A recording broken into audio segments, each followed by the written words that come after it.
Shalom pemirsa yang dikasihi Tuhan. Selamat berjumpa kembali dalam program dan acara yang ditunggu-tunggu, yaitu Kabar Pasti, pembacaan Alkitab setiap hari Teguhkan Iman. Saya, Tabita Shalom, akan memandu diskusi kita hari ini dengan topik yang menarik, yaitu apakah ada kehidupan lain di luar bumi? Tentunya bersama dengan narasumber kita pada hari ini, Bapak Pendeta Eko Widianto. Terima kasih Bapak Pendeta Eko sudah bisa hadir dalam acara hari ini. Terima kasih, Shalom, sama-sama Tabita. Pemirsa, dari berita Kompas dijelaskan bahwa orang terkaya sekaligus CEO SpaceX, yaitu Elon Musk, mengungkapkan pandangannya saat manusia berhasil mencapainya. Menurutnya, seperti yang dikutip dari Science Alert pada Rabu 20 April 2022, ia menyebut ingin membangun kota di Mars dalam beberapa dekade mendatang. Pada tahun 2019, Elon Musk menyatakan bahwa Elon Musk memperkirakan akan membutuhkan 1 juta ton kargo untuk membangun kehidupan dan kota di planet Mars. Dari sinilah dapat disimpulkan bahwa ada kehidupan di planet Mars. Kemudian, dijelaskan dari ilmu pengetahuan alam, dinyatakan bahwa ada 9 planet selain Bumi dan Mars. Yang berarti, ilmu pengetahuan memberikan pandangan yang sama seperti perkataan Elon Musk. Nah, Pak Pendeta Eko, bagaimana pandangan Alkitab untuk menjawab apakah ada kehidupan lain di luar bumi? Pertama-tama, Bapak Pendeta Eko, apakah ada tanggapan Bapak mengenai perkataan Elon Musk tentang kehidupan lain di luar bumi? Seperti yang kita tahu dari ilmu pengetahuan alam yang kita pelajari dari SD hingga SMA. Ya, Shalom, pemirsa yang budiman. Pada hari ini kita bersyukur pada Tuhan bisa berdiskusi dan nanti kita akan memahami dan melihat jawaban Alkitab tentang apakah ada kehidupan lain di luar bumi. Dan saya bersyukur kepada Tuhan hari ini yang menjadi host adalah Tabita Shalom, pada posisi sendiri dia sedang belajar untuk memimpin diskusi kita pada hari ini. Jadi begini Tabita, pandangan Elon Musk sejak tahun 2019 itu merupakan perkiraan saja beliau. Ya, ada kehidupan di Mars, tetapi beliau sendiri mengakui sebetulnya bahwa tidak mudah untuk membangun sebuah kota di Mars. Memang beliau kan punya angan-angan impian untuk memindahkan penduduk bumi ke Mars.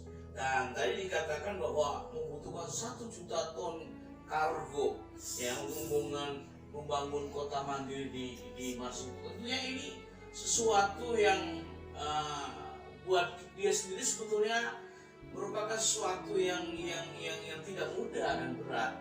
Dan jelas bahwa manusia ya dalam sejarah yang kita ketahui itu sudah mengirimkan pesawat angkasa luar ya ke setiap planet dalam tata kita. Nah, misalnya ke Mars ini ya, kecuali Pluto ya. Tetapi kita bisa melihat ada sebuah kesimpulan bahwa para antariksawan itu ya mendapati bahwa tidak ada kehidupan di sana. Ya, tahun 1976 misalnya Amerika Serikat itu mengirimkan 2 pesawat untuk mendarat di Mars. Setiap pesawat memiliki peralatannya dalam menggali ke dalam Mars dan menganalisinya untuk mencari kemungkinan baginya adanya kehidupan. Lalu mereka menyimpulkan mereka sama sekali tidak menemukan apa-apa di sana. Jadi sangat berbeda dengan di bumi. Ya, bahkan tahun 1997 Amerika mengirimkan namanya Pathfinder ya ke permukaan Mars. Kendara ini mengambil lebih banyak sampel dan melakukan lebih banyak percobaan. Sama sekali tidak ditemukan adanya tanda-tanda kehidupan. Jadi kita bisa melihat bahwa saya sendiri bukanlah seorang peneliti ilmiah atau seorang ahli antariksa, tapi dari catatan secara ilmu pengetahuan dan sebetulnya kita bisa melihat menyimpulkannya. Sepertinya ini merupakan sesuatu yang masih perlu digali, diteliti lagi. Itu ya. Oh, jadi berarti apa yang dikatakan oleh Elon Musk dan beberapa fakta lainnya dari ilmu pengetahuan itu tidak menyentuh pandangan Alkitab ya Pak? Ya, jadi begini, Tabita dan pemirsa yang dikasih Tuhan, kalau kita kembali kepada Alkitab, ya, firman Tuhan kan sangat jelas. Jadi menurut Alkitab, bumi bukanlah hasil dari evolusi bintang selama bilion tahun. Bumi diciptakan sebelum planet atau bintang ada. Bumi ada pada hari pertama penciptaan. Nah, itu disebutkan di dalam kitab Kejadian. Izinkan saya membacakan ya, Kejadian 1 ayat 1. Apa yang Alkitab katakan di sana sangat jelas. Demikianlah firman Tuhan. Pada mulanya Allah menciptakan langit dan bumi. Lalu ayat yang kedua, bumi belum berbentuk dan kosong. Gelap gulita menutupi samudera dan roh Allah melayang-layang di atas permukaan air. Jadi segala sesuatu diciptakan Allah, yang permulaan apa? Bumi. Ya, bumi. Dan Tuhan menciptakan matahari, bulan dan bintang-bintang pada hari keempat. Nah, itu disebutkan dalam kitab Kejadian 1 ayat 14 sampai dengan 19. Bumi memang sangat unik dan bisa disimpulkan dari pandangan Alkitab bahwa bumi merupakan pusat ciptaan Tuhan. Jadi titik mulanya itu bumi. Ya. Nah, selanjutnya Alkitab sendiri dengan jelas menunjukkan nasib alam semesta. Nah, kalau bicara mengenai alam semesta itu bisa menyangkut mengenai planet-planet dan bintang-bintang. Ya, selamanya tergantung pada jadwal Tuhan untuk manusia dan bumi. Nah, kita sebagai orang yang percaya kepada Tuhan Yesus Kristus dan berpegang teguh kepada Alkitab, kita percaya bahwa suatu hari Kristus akan kembali ke bumi dan melengkapi tindakan terakhir misi penyelamatan manusia. Itu disebutkan dalam surat 2 Petrus 3 ayat 9 sampai 10. Dia akan menghancurkan alam semesta ini dan menciptakan sorga dan bumi yang baru. Ya, dalam 2 Petrus 3 ayat 7 ayat 10. Ya, dan juga Wahyu 21 ayat 1. Ya, langit dan bumi yang baru. Ya. Nah, semua bintang-bintang dan planet akan dihancurkan bersama dengan bumi. Nah, memang dari pernyataan ini akan timbul sebuah pertanyaan. Mengapa Tuhan akan menghancurkan planet-planet dan bintang-bintang bersama dengan bumi? Nah, ketika Adam jatuh dalam dosa, kita tahu Tabita, pemirsa, Adam itu adalah manusia pertama yang diciptakan oleh Tuhan. Ya, semua makhluk ciptaan terkena dampaknya, ya termasuk kita, ya sebetulnya. Nah, dalam Roma 8:18 ayat 22 mengajarkan bahwa semua makhluk telah ditaklukkan kepada kesia-siaan. Walaupun kita semua tertuju pada Tuhan menciptakan manusia sebagai penguasa bumi. Saya dulu ya. Lalu Bapak Pendeta Eko, apa sih kesimpulan yang bisa kita pahami tentang kehidupan manusia dan penyelamatannya dari Allah di planet bumi ini? Ya, jadi kita bisa menyimpulkan dari awal kita memberikan tanggapan langsung berkenaan dengan pikiran, pandangan, ide dari Elon Musk.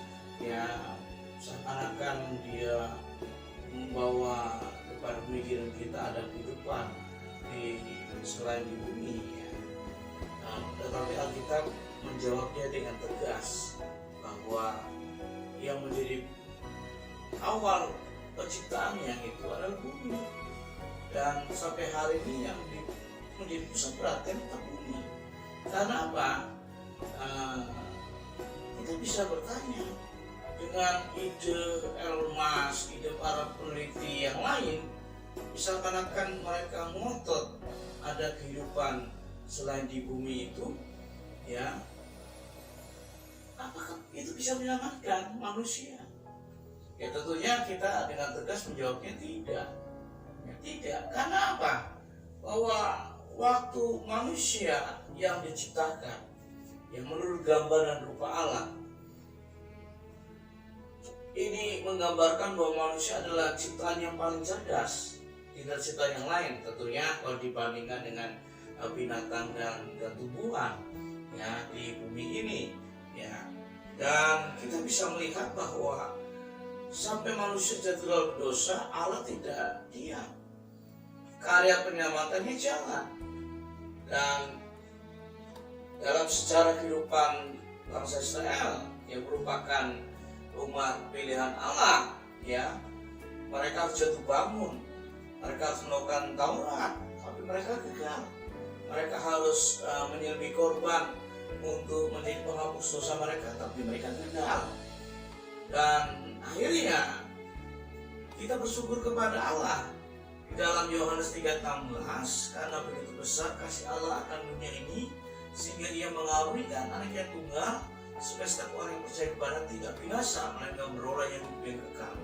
Nah, Yesus Kristus harus datang ke bumi dan Dia harus mati di atas kayu salib, menjadi korban yang sejati, yang kudus, dan Yesuslah yang menjadi penyelamat. Alkitab menegaskan bahwa di bawah kolongan ini hanya ada satu nama yang menyelamatkan, dan Yesus Kristus, ya. Setiap lutut bertelut, setiap lidah mengaku Yesus Kristuslah Tuhan. Nah, kita bisa melihat bahwa dari apa yang saya jelaskan ini, bahwa memang Tuhan menyelamatkan manusia melalui Yesus Kristus, dan setiap orang yang percaya kepadanya, ya, akan diselamatkan. Dan ingat bahwa Kristus akan datang kembali, ya, untuk menyatakan diri, ya, bagi setiap orang yang benar. Apa yang dikatakan dalam 1 Tesalonika 4:17, kita yang hidup, yang masih tinggal, akan diangkat bersama-sama dengan mereka dalam awan menyongsong Tuhan di angkasa. Demikianlah kita akan selama-lamanya bersama-sama dengan Tuhan. Bahkan surat Wahyu bisa kita baca di dalam Wahyu 20 ayat 4-6, ya, 1000 tahun kita akan hidup di surga bersama dengan Tuhan. Wah, luar biasa ini, Tabita, ya. Puji Tuhan. Pemirsa, akhirnya kita dapat memahami bahwa Alkitab memandang bahwa permulaan ciptaan adalah bumi, seperti yang dituliskan dalam Kejadian 1 ayat 1. Lalu manusia juga diciptakan di bumi. Dan ketika manusia jatuh dalam dosa, mereka juga diselamatkan oleh Yesus yang telah datang ke bumi juga. Jadi, kehidupan yang diceritakan dalam Alkitab ada di bumi. Terima kasih atas pencerahannya hari ini, Bapak Pendeta Eko. Sebelum kita menutup acara hari ini, tolong berdoa untuk kami semua. Ya, tapi dan pemirsa, saya senang sekali hari ini bisa menjadi berkat untuk kita semuanya. Dan satu hal dari diskusi kita, saya ingin mengajak kita semua bersyukur atas anugerah Tuhan. Tuhan yang menyelamatkan kita dan ada kehidupan di bumi ini. Ya, marilah kita akan berdoa. Tuhan, terima kasih untuk hari ini. Kami bersyukur buat kebaikan Tuhan. Berdiskusi kami dalam kebenaran firman Tuhan, dalam program Kabar Pasti, pembacaan Alkitab setiap hari Teguhkan Iman, kami didorong, kami dibangun, dan kami akan terus bersyukur untuk anugerah Tuhan, bahwa Tuhan masih memperhatikan kehidupan kami di bumi ini, dan Tuhan menyelamatkan kami di bumi, dan suatu kelak Tuhan akan datang kali kedua untuk menjemput kami yang percaya kepadamu. Terima kasih ya Tuhan, biar Tuhan akan memberkati kami. Segala pujian, hormat syukur bagi Tuhan. Dalam nama Tuhan Yesus kami berdoa. Amin.